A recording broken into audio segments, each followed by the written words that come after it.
السلام عليكم ورحمة الله وبركاته. النهاردة إن شاء الله هنركب في ماتسوبيشي أكليبس شاشة 9 بوصة زي ما انتم شايفين اهي. شاشة 9 بوصة أندرويد، رامات 2 جيجا ومساحة 32. حاولنا نركب فيها الدبل بيز اهو. حاولنا نركب فيها الدبل بيز اللي هي 1050.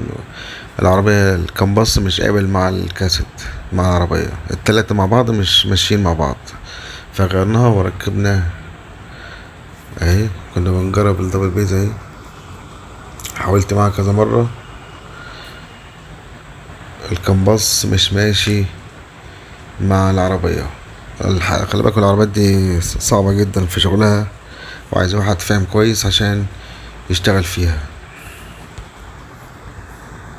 تمام. طبعا احنا غيرنا الشاشة بس هوريها لكم بعدين. دي الكاميرا، العربية دي نازلة من غير كاميرا، هي فئات العربية دي ماتسوبيشي اكليبس دي من غير كاميرا. قبل كده عملت واحدة فيها كاميرا. بص الكابل ماشي ازاي بتاع الكاميرا،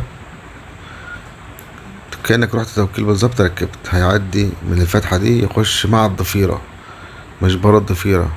كابل الكاميرا بعمله يخش جوه الضفيرة بتاع العربية، ويطلع من تحت هنا يخش من السقف يروح لغاية الشاشة قدام. حاولنا نركب الشاشة الدبل بيز، لكن الكامباس مع الشاشة مع العربية لازم الكمبيوتر يقرا الكامباس مع الشاشة، يعني التلاتة يتفقوا مع بعض. لو حاجة فيهم خلفت ما ينفعش تركب، هتهنج.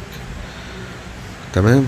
احنا كده عدينا كابل الكاميرا، منسبقش الأحداث. عدينا كابل الكاميرا اهو، ما تسويش اكليبس كده. احنا بنقفل الفبر، لازم يكون معاك عدة متكاملة علشان ما تعورش اي فبر ولا تبوظ اي كليبس. خلي بالك دايما من الفبر كويس علشان الشغل يطلع مظبوط. احنا ركبنا الكاميرا اهو،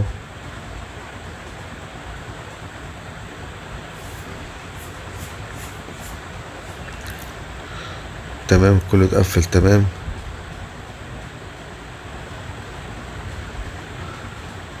اهو. الكابل اللي بنعديه من جوه السقف، انا بحاول اقصر في الفيديو عشان خاطر ما تزهقوش، ويمشي في القايم في السقف لغاية ما يروح عند الكاسيت. ودي الكليبسات بتركب في الفريم، طبعا الفريم لوحده والشاشة لوحديها. الحديث دلوقتي ان الفريم بعيد عن الشاشة، يعني بمعنى ايه؟ الاول كانت بتنزل الشاشة بالفريم بتاعها، ما ينفعش تتحط في عربية تاني. لا ده دلوقتي انك ممكن بعد ما مثلا حبيت تحدث العربية او تغير العربية، ممكن تاخد الشاشة بتاعتك وترجع العربية زي ما كانت، لان الشاشة لوحديها والفريم لوحديه. ممكن تجيب فريم للعربية التانية اللي هتجيبها. تمام. دي الكليبس، بنركب الكليبس اهو. اخر حاجة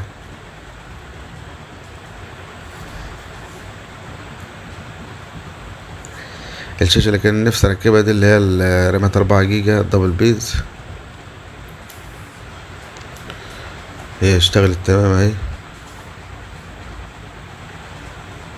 ما فيهاش اي مشاكل. تقفل الجهاز، تقفل الكونتاك وتفتح تاني، تقف وتهنج وتروح قافلة تاني لوحديها وتراستر لوحديها. حاولت معاها كذا مرة، الشاشة منفعش بسبب الكمباس مش ماشي مع الشاشة الدبل بيز، مع انها انضف شاشة واقوى شاشة. بصوا الكاميرا 360 بقى صورتها ايه. كاميرا 360، الكاميرا دي ملهاش حل. كاميرا 360 نقاء ممتاز جدا جدا اهو.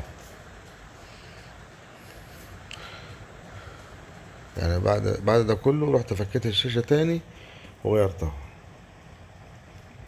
بسبب التهنيج. هي اشتغلت معايا تمام وتعلي من المالتي وكل حاجة، مفيش اي مشاكل. لكن مرة واحدة بمجرد انك تقفل الكونتاك وتستنى ربع ساعة تفتح، تلاقيها هنجت وقفت وترسل لوحديها كده. اول ما تعمل معاك الشاشة كده تعرف ان الكامبس مش متوافق مع الكمبيوتر بتاع العربية والشاشة، فلازم تتغير الشاشة.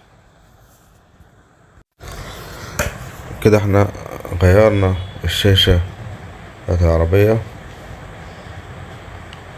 دي الشاشة التانية، طبعا ركبتها وفكيت تاني. بصراحة حاجة متعبة خالص. اهي بعد ما ركبت الشاشة التانية، وده الكاسيت الأصلي. بص الفرق بين ده وده. والفلاشة بقى، عشان تشغل بقى فلاشة العربية الأصلية على الشاشة اللي انت مركبها دي خدت لها لوحديها بتاع ساعتين. فكيت بتاعة العربية الأصلية وركبت الكابل بتاع الشاشة. ماما خدت وقت معايا عشان أشغل له الفلاشة الأصلية بتاعة العربية. طبعا الملتي على الشاشة دي شغال تمام، مفيش أي مشاكل. تقفل تفتح الجهاز. وفي فلاشة تانية في الدرج اهو، تفتح الباب تظهر على ايه، على الشاشة. زي ما العربية بيظهر على التابلو بيظهر على الكاسيت. والتكييف بيشتغل بردك مع الكاسيت اهو. المالتي شغال مفيش اي مشاكل وسريع، لان الشاشة دي متوافقة مع العربية مع الكامبس. التلات حاجات لازم يبقوا ماشيين مع بعض. لو في حاجة خلفت الشاشة بتهنج على طول. تمام. دي ضبط الكامبس مع كمبيوتر العربية. كده احنا بنسطب الكامبس مع كمبيوتر العربية اهو. لازم تبقى فاتح نت وانت بتسطب الكامبس.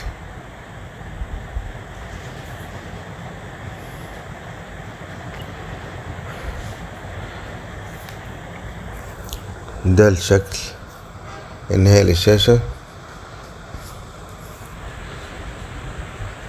مع الكامبس.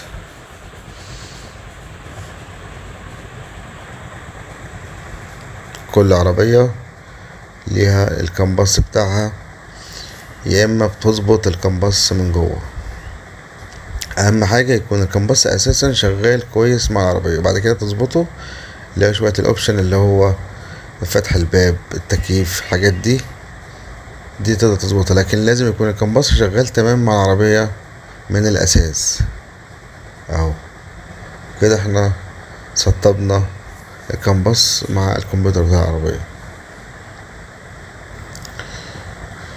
هو اعطيك رسالة انك لازم تقفل الجهاز وتفتح تاني. فتحنا كده احنا ضبطنا الكمباس. هنخش بقى على جوجل بلاي. لازم ندخل برضه جوجل بلاي عشان صاحب العربية ما يحترش، لان الكاسيتات ديت غير الموبايلات خالص. الشاشات دي غير الموبايلات خالص. كده احنا بندخل جوجل بلاي اهو، فتح معانا. تمام. نعمل بحث. طبعا زي ما اتفقنا اول ما يفتح معانا جوجل بلاي نجيب اليوتيوب على طول. هيقول لك اعمل تحديث اهو، تروح محدث. واول ما تحدث اليوتيوب هيروح جايب لك، مش هيفتح برضك يوتيوب، راح جايب لك تحديث خدمات جوجل بلاي اهي. بصوا تحديث خدمات جوجل بلاي. مرضيش يفتح اليوتيوب غير لما تحدث خدمات جوجل بلاي زي ما انتم شايفين اهو. اول ما تحدث خدمات جوجل بلاي يروح فاتح اليوتيوب معاك. غير اي برنامج تاني، اي برنامج تاني ممكن ينزل على الشاشة على طول، لكن اليوتيوب اساسي في جوجل. فلازم عشان كده بنحدث عشان كده بنحدث اليوتيوب. وده كان نهاية الفيديو في ماتسوبيشي اكليبس، ونشوفكم ان شاء الله في فيديو جديد مع حمادة دي جي.